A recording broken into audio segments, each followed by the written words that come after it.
Hello everyone, I am सी सला Dattani. Welcome to my YouTube channel.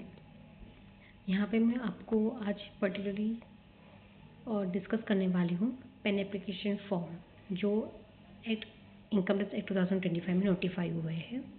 तो आप सभी जानते हैं कि इनकम टैक्स एक्ट पहले इनकम टैक्स एक्ट 1961 था जो रिप्लेस हो चुका है इनकम टैक्स एक्ट 2025।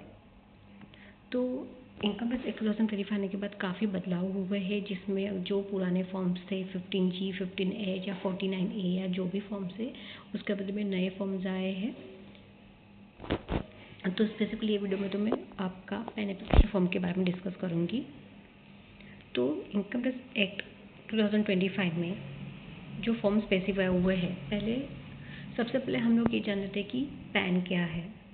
पैन का फुल फॉर्म है परमानेंट अकाउंट नंबर, और ये इशू किया जाता है इनकम टैक्स डिपार्टमेंट के थ्रू जब आप अप्लाई करते हैं। क्या ये पैन नंबर सबको लेना मैंडेटरी है? तो नहीं, बट अगर आप इनकम टैक्स रिटर्न फाइल करना चाहते हो, आप कुछ इन्वेस्टमेंट एक्टिविटीज़ करते हो या फिर आप कुछ हाई वैल्यू के फाइनेंशियल ट्रांजेक्शन्स करते हो तो पैन नंबर लेना अनिवार्य हो जाता है, ज़रूरी बन जाता है। अभी देखते हैं कि ये जो फॉर्म्स थे जूने एक्ट इनकम टैक्स एक्ट 1961 में पहले दो ही फॉर्म्स थे, फॉर्म 49A, फॉर्म 49AA। अगर आप इंडियन सिटीजन्स हो तो 49AA, और फॉरेन सिटीजन्स या एंटिटीज़ हो तो 49AA। अभी यही as per income tax act ये फॉर्म को रिप्लेस किया गया है 49A को फॉर्म 93, फॉर्म 94, मतलब एक फॉर्म के बदले में दो फॉर्म्स आ चुके हैं। फॉर्म 49AA को रिप्लेस किया गया है फॉर्म 95, फॉर्म 96 से। अभी इसको थोड़ा डिटेल में समझते हैं कि क्या फ़र्क है।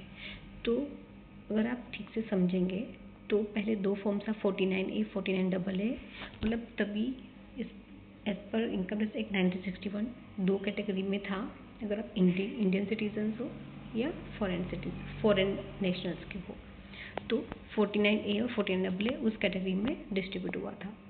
अभी इनको इसमें जो आप इंडियन सिटीजन या नेशनल्स हो या फिर फॉरेन सिटीजन या फॉरेन नेशनल्स हो, उसको भी फर्दर कैटेगरी में डिवाइड किया गया है।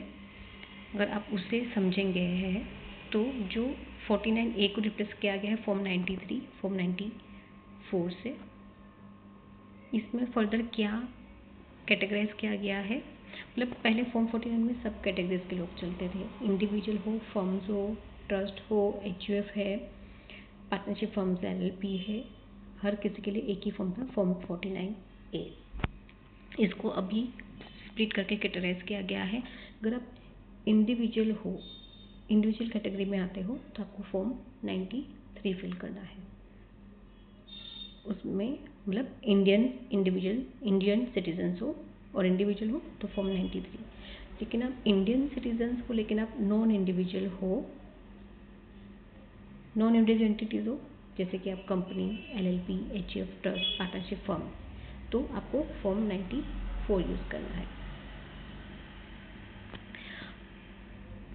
अभी अगर आप फॉरेन सिटीजन या फॉरेन एंटिटीज़ हो तो उसके लिए दो फॉर्म है, फॉर्म 95, फॉर्म 96।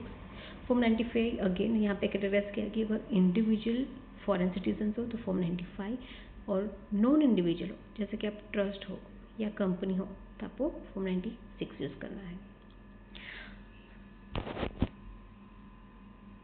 अभी हम लोग थोड़ा प्रोसेस में जान लेते हैं कि जो फॉर्म स्पेसिफाई किया गया फॉर्म 93, 94, 95, 96 पैन एप्लीकेशन के लिए, तो उसमें क्या डॉक्यूमेंट्स लगते हैं। आप यहाँ पे 3 कैटेगरी डॉक्यूमेंट्स लगते हैं, proof of identity, proof of address and proof of date of birth. तो प्रूफ ऑफ आइडेंटिटी या एड्रेस में जो डॉक्यूमेंट लगते हैं वो आधार कार्ड या पासपोर्ट या वोटर ID या ड्राइविंग लाइसेंस। और अगर आप एंटिटीज़ हो, नॉन इंडिविजुअल एंटिटीज़ हो जैसे कि कंपनी या ट्रस्ट, अगर कंपनी हो तो सर्टिफिकेट ऑफ इनकॉर्पोरेशन लगता है, अगर आप पार्टनरशिप फर्म्स है तो पार्टनरशिप या LLP हो तो पार्टनरशिप डिट लगता है, ट्रस्ट है तो ट्रस्ट डिट लगता है। जो प्रोसेस है वो भी काफ़ी आसान है, ऑफलाइन या ऑनलाइन दोनों में से किसी भी मेथड से आप कर सकते हो। ऑनलाइन मेथड में आपको डिटेल्स भरना है, डॉक्यूमेंट अटैच करना है, आपको मोबाइल नंबर जो रजिस्टर है आधार के साथ, उसमें आपको OTP आता है, आप वेरीफाई करते हो, सबमिट करते हो, सबमिट करने पे वो सबमिट हो जाता है। अगर कुछ क्वेरी होगा तो डिपार्टमेंट की तरफ से कुछ आपको मेल कम्युनिकेशन आएगा जिसके ऊपर आपको रिवर्ट करना है वो क्वेरी या जो इश्यू है उसको सॉल्व करते हुए, और अगर सब सही है तो आपका पेन एप्लीकेशन अप्रूव हो जाता है और आपको सॉफ्ट कॉपी ऑफ पेन आपके मेल पे आ जाता है और हार्ड कॉपी आपके घर पे आ जाता है। तो आज की वीडियो में इतना ही। मैं जल्दी दूसरा वीडियो लेके आऊँगी, इसमें आगे जाके एक डिटेल प्रोसेस समझेंगे पेन एप्लीकेशन का।